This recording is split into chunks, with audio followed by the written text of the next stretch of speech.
কোনো ঘরওয়ালাকে, কোনো বাড়িওয়ালাদেরকে যদি আল্লাহ তাআলা খায়ের দিতে চান, ভালো কিছু দিতে চান, ওই ঘরের সদস্যদের মধ্যে আচার ব্যবহারের মধ্যে অনেক নম্রতা দান করেন।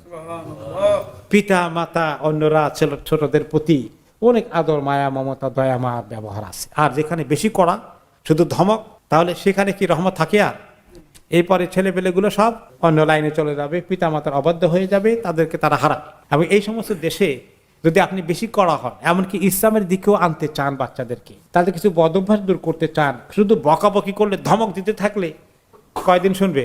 ছোট বয়সে যখন কিছু তার সুযোগ নাই তখন শুনবে, বড় হয়ে গেলে চালামি করবে, এক পর্যায়ে আপনাকে ফেলে পিতা মাতাকে ছেড়ে দিয়ে তার নিজস্ব অ্যাকোমোডেশনে চলে যাবে। এরকম বহুত ঘটনা হচ্ছে।